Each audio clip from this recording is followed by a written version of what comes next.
the family. The parents are demanding that the warden be arrested. They're alleging that their daughter was selectively targeted by the hostel warden. This is in regard to the harassment that was faced by the student. The parents are claiming that the warden drove her to that point where she attempted suicide, and therefore she should be arrested. So, of course, talking about their 20-year-old child and how, she was so soft-spoken and a very sensitive person. Let's just also go across to Rajeev Jayadevan, convener and research cell, IMA, joining us. Sir, now, in regard to the demands that the family has been making, asking for justice for Chaitanya, the 20-year-old nursing student who has lost her life. Allegations have been made not just by the family but other students there as well, talking about how it's been like a prison-like situation, that those are the conditions that they are describing as prison-like, and yet the police were asking for more testimonies from other students. Why such a delay? Yes, as I understand, this incident occurred a few months ago, but the death occurred only recently. So technically it became a case of completed suicide only recently, and quoting the police officers speaking to the media, I understand that they are now investigating the case as a suicide and are having to collect the facts. So like in any investigation, the facts have to be collected and verified, and that's what I understand is the answer to your question. But regarding the topic of suicide, it's a tragic incident, and it can be so devastating, especially for this girl's family and also her near and dear.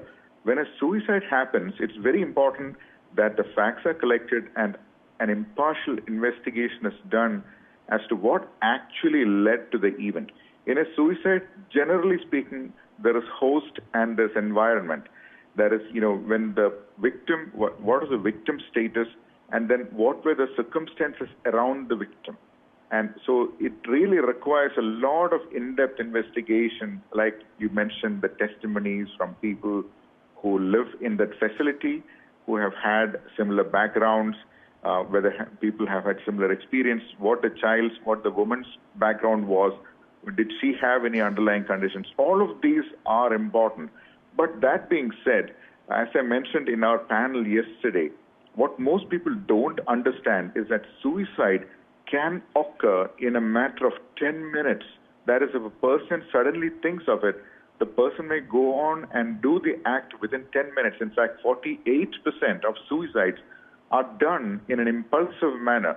Most of us, including myself, used to think that suicides were a long-standing, there was long-standing planning involved. It doesn't happen like that.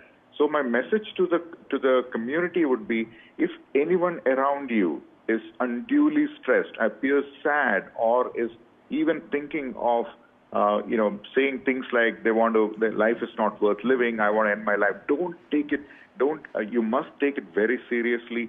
Get them the help they need. Sometimes a patient listening, a patient ear alone might help them. But that being said, there must be a mechanism by which students can anonymously report problems, because many times students don't report problems because they fear that administration might cause a problem for them. And this happens in offices, in colleges, in schools, everywhere. So there must be a mechanism where students and even other older people can report harassment anonymously and safely, and actions must be followed. Right, this really comes up with NHRC taking note of NDTV's campaign, Justice for Chaitanya, where top bureaucrats have been told to submit a report, and that report, a deadline has been given for that report of about 4 weeks' time. Take us through, the action and the protocols in such a case. Well, depending on the investigation results, once the facts are on the table, my understanding is that the Human Rights Commission has asked for verifications of the claims that have already been made. And as you know, when such tragic incidents occur, there are a lot of allegations from all corners, and not all of them need to be fact-based. So it needs to be sorted out by people who are inquiring on the ground, and typically it's the police personnel. And once the facts are verified, I'm sure that actions will follow, and also guidelines. But the bigger picture is there are many people who are having suicidal thoughts in our society. Suicide should not be projected as a solution.